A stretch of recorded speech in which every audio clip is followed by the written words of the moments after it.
છે. ઓહો ખૂણાન ખચકામાં તો જતો મેલ કાઠો કાઠો બારો. ફોન કેમ થાય છે? વાઇબ્રેટમાં લાગે. કોનો ફોન આવ્યો? કામ કરતા હોય ને તઈ હખ નહીં રે ફોન કરે નવરો હોય તે કોણ કરે રમજાણે. હે હાલો. ઓય ઠીક સોનકી તું બોલે હે?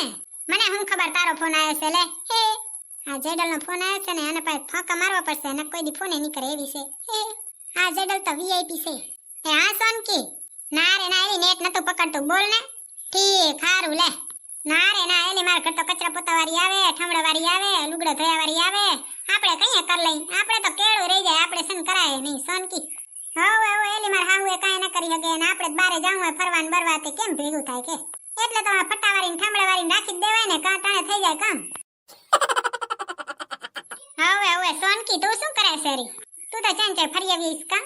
હા વરાહમાં અમે એકાદ વાર ફરવા જાય હો મને મજા જ ના આવે. જિંદગી મળી હે જીવી જ લેવાય ને ફરી આવાય કા? હવે હારું લે સોનકી અમે છે ને વાહની બાયુ હંધી હોય વોકિંગ કરવા જાય છે તો હું જાઉં પછી ફોન કરીશ. હવે ભલે હો ભલે. જય શ્રી કૃષ્ણ. હો બાય બાય બાય. એક તો આ ફેશનની પીપુડીને જય શ્રી કૃષ્ણ બોલતા ના આવડે લો બાય બાય કરે.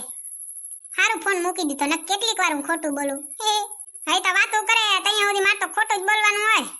ઈ ચા માર ઘર જોવા આવવાની કહે કે માર ઘર ફટાવારી આવી છે ને જાડવારી આવી છે કે નથી આવી ને ગાફાવારી આવી છે કે નથી આવી ને. પછી જઈ આવે ને તૈયા કહી દેવાનું કે આજ તો રજા ઉપર છે. એને ચા ખબર પડે. મારા હાઉ ચાંગ્યા મારા હાઉ નો દેખાતી નથી ને એટલી વાર છે બાકી હમણાં આવશે. ચાંગઈ અમારી ભૂતળી ને ચાંગી અમારી ભૂતળી. મારા હાઉ મને બાજે ને માર ભેગી ત્યાં સુધી એને મજા જ ના આવે. આજ તો સત્સંગમાં જાવ છે સત્સંગ કરવા છે કાક નવીન વાતો હા ભરવા જડે ને. મારી હાઉ તો આમે નહીં જાય. આજ તો છે ને મારા હાઉ પાસે ઠામડા કરાવે છે ને મારે સત્સંગમાં જાવું છે. કહી દો મારા હાઉ ને આજ છે ને તમારે ઠામડા કરવાના છે. જોજો તો કે છે મારે આજ સત્સંગમાં જાવ છે ભૂતળી વહુ.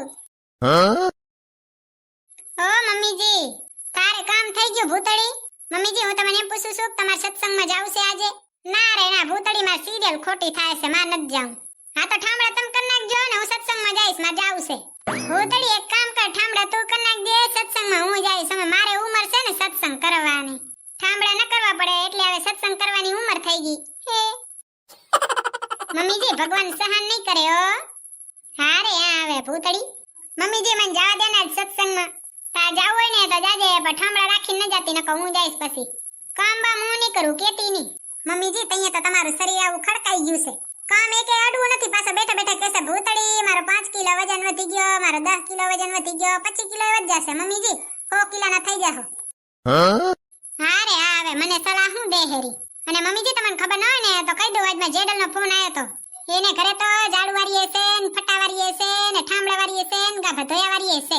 અને હું તમને કેટલાય વર્ષો થયા કહું છું એક વોશિંગ મશીન લઈ દ્યો તો તમને એમાંય બર પડે છે. પછી મારે કેટલું ખોટું બોલવું પડે કે મારે ઘરે આવે છે જાડુ ફટાવારી ને ઠામડાવારી ને ભલે ને અહીંયા ઠામડા કરી કરીને જાડુ પોતા કરી કરીને કેડો ભંગી જતી હોય. હારે આવે પછી જીભડો આગજે સની મની કામ કર લે જા. કાંઈ કહેવાય નહીં ડોસી માને. મમ્મીજી હું નહીં કરું હું તો જાઉં છું સત્સંગમાં. તમે કર નાખજો આજે ઠામડા. તું કર નાખ ને ભૂતળી બસ કેતી નહીં. હું ઠામડા હુકાઈ જશે તોય નહીં કરું. સત્સંગ પછી મમ્મીજી હું તો છે ને બાયન ઘરે લઈ આવીશ રમવા. હું જાઉં છું હો મમ્મીજી. જય શ્રી કૃષ્ણ. હારે આવે સની મની આવી જા.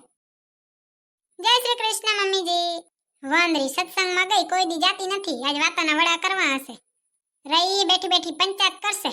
હું બચારી ઠામડા કરું અને વહુ એ બેઠી બેઠી ગામની પંચાયત કરે. શરમાતી એ નથી. જલપાબેન આજે તો તમે વેલા નવરા થઈ ગયા. હવે રેશમા ભાભી આજ છે ને મારે ખાવા જવાનું હતું. ઠીક એવું હતું. કાલ તમે દેખાતા નતા ને ક્યાં ગયા તા રેશમા ભાભી? કાલે તો હું મારા મામાના ઘરે ગઈ હતી. ઠીક તમારે તો ધોળવાનું જ પૂરું નથી લ્યો હું એને ત્યાં ધોળવાનું જ રહ્યું. હા ભૂતળી બેન ચા રહી ગયા? આવી બાઈઓ આવી ગઈ. મેં તો કીધું ભૂતળી બેન ને ઠામડા ધોવાના હશે તો એને વાર લાગશે. ના રે ના જલપાબેન આજ તો ઠામડા દઈ દીધા મારા હાહુ ને હું આવી ગઈ સત્સંગમાં. અહીંયાને ચા ખબર છે હું સત્સંગમાં આવી છું કે વાતાના ડફાકા મારવા. ખોટું ના બોલાય ભૂતળી બેન પાપ લાગે. કયા મોઢે કહો છો રેશમા ભાભી?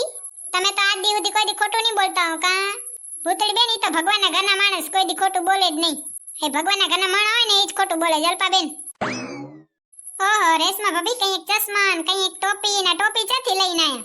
ભૂતળી બેન અમારા ઘરના સિમલા ને મનાલી ફરવા ગયા હતા ને ત્યાંથી મારા માટે લઈને આવ્યા છે ટોપી. ઓહો તમે તો ખુશ નસીબ લ્યો ને રેશમા ભાભી. તો અમારા ભાઈ હારા. હે રેશમા ભાભી તમાર ઘરવાળા ફરી આયા, તમને ન લઈ ગયા ફરવા? એ ભાઈબંધ ગયા તા ને એટલે ભૂતળી બેન. સાચું કહું બાયું, મારો ઘરવાળો એમ છે ને ભાઈબંધ ફરવા જાય ને તો હું જવાય ન દઉં. હું તો કહી દઉં કે કા મને ભેગી લઈ જવાની, નકા જવાનું જ નહીં. હું પણ એમ જ કરું ભૂતળી બેન, નકા તો આપણને ફરવાય કોણ લઈ જાય કા? એ બાયું, હું કઈ ઓસીની નથી કાંઈ, મેં છે ને વાદો કરાયો છે કે શિમલા મનાલી પછી આપણે જવાનું ફરવા, તો જ જવા દઉં. અત્યારે તો એ ફરી આવ્યા છે, પછી અમે જાહું ફરવા. તો હોશિયાર હો રેશમા ભાભી તમે. હા જમાનામાં કોણ હોશિયાર ન હોય, તમે જ કહો જલપાબેન. હે બાયું, આજ તમને એક વાત કહું. એક મારી જેડલ છે ને સોનકી, મેં તમને કીધું તો ખબર છે? હવે સોનકીનો ફોન આવ્યો ને એને ઘરે તો છે ને કામવાળી આવે, બોલો ઝાડું ફટાન લુગડા ધોયા વાળી ને ખાવાનું બનાવ્યા વાળી ને હંધી એ કામવાળી આવે. અને મને ફોન આવ્યો ફટા મારતા તે મેં કહી દીધું કે સોનકી મારે ઘરે આવે, ફટાવાળી આવે ને ઠામડા ધોયા વાળી આવે ને લુગડા ધોયા વાળી આવે. ઈ આપણાને મેળ ના આવે કામ કરવામાં. ઘરે તો ભલે ને કામ કરીને ગોહાઈ જાય, હે તો ખોટું બોલ લીધું કા? ઈ ક્યાં જોવા આવે છે મારા ઘરે? જઈએ જોવા આવે ને તઈએ કહી દેવાનું આજ તો કામવાળી અમારે આવીએ નથી, છૂટી રાખી એને. હે ભૂતળી બેન, આવું સારું થવા માટે આવું કઈ ખોટું ના બોલાય કાઈ. હારે આવે જલપાબેન, તમારે છે ને જ્ઞાનની ગંગા પછી બહાવજો, પહેલા તમારું જોઈ લ્યો. કોક છે ને જલપાબેન બહુ વડાઈ મારતો હોય ને એના સામે આપણે ખોટું બોલવું જ પડે ને બોલી જ દેવાય, હું તો કહું છું. હા તો મેં કીધું હજી કેટલીક વાર ખોટું બોલવું, મારો પાપનો ઘડો ભરાઈ જાય એટલે મેં કીધું કે અમારે છે ને વોકિંગ કરવા જાવ છે તે હું કટ કરી નાખું. ખાઈને તમે કઈએ વોકિંગ કર્યો ભૂતળી બેન, મને જરીક કયો તો. હું તો રોજે વોકિંગ કરું રેશમા ભાભી, પોતું ને ઝાડું લઈ લઈને. ભૂતળી બેન આજ કાંઈક સારી વાતો કરો ને, આજ તમારા પાસે મજા નથી આવતી અને રોજ તમારા પાસે એવી મજા આવે ને તમે તો એવી કોમેડી કરાવો ને. સાચી વાત છે જલપાબેન, પણ આજ છે ને મારે જે કોમેડી વાળી છે ને મગજની અંદર નસ હતી ને એ બંધ થઈ ગઈ છે. ડાક્ટરને બતાવવા જવું પડશે ને એના હાટુ પૈસા જશે, તો પૈસા તો ભેગા કરવા પડશે ને પેલા. કાલે તો બહુ મજા આવી હતી ભૂતળી બેન, કેટલી કોમેડી કરી કા રેશમા ભાભી? તમે તમને કહેતા હતા કાલ હું હતી ને કાલ કઈ કોમેડી કરી? અરે જલપાબેન એમ નથી કહેતી, કાલ વિડીયોમાં તમે કેટલી કોમેડી કરી એમ કહું છું. કાલ મેં જોયો તો તમારો વિડીયો, સરસ હતો રેશમા ભાભી. મને તો બહુ દાંત આવે ભૂતળી બેન તમારો વિડીયો જોઉં તો. તમને દાંત આવે ને ઈ જ મારા માટે ગર્વની વાત કહેવાય. કોઈ મારા વિડીયો જોઈને ખુશ થાય તો હું ખુશ થાઉં જ ને. આજે છે ને તમને માફ કરી દેજો, આજ છે ને મેં વિડીયો થોડો ખારો નથી બનાવ્યો તો આઈ એમ સોરી બધાને મારા તરફથી. તમને ભૂતળી બેનની કોમેડી કેવી લાગે છે જરી કમેન્ટમાં કહેજો. બાય બાય, જય શ્રી કૃષ્ણ. અને આજ માટે બધાને દિલથી સોરી. અને મને એવું લાગે છે આજનો વિડીયો તમને મારો પસંદ નહીં આવ્યો હોય, પણ તોય પસંદ આવ્યો હોય ને તો મારા વિડીયોને લાઈક કરજો, શેર કરજો અને સબસ્ક્રાઇબ કરજો અને આમને આમ સપોર્ટ કરતા રહેજો. તો મળશું બીજા વિડીયોમાં, ત્યાં સુધી બાય બાય, જય શ્રી કૃષ્ણ. કમેન્ટ કરવાનું ભૂલતા નહીં હો. ભૂતળી બેનની કોમેડી કેવી લાગે છે વાલા મિત્રો?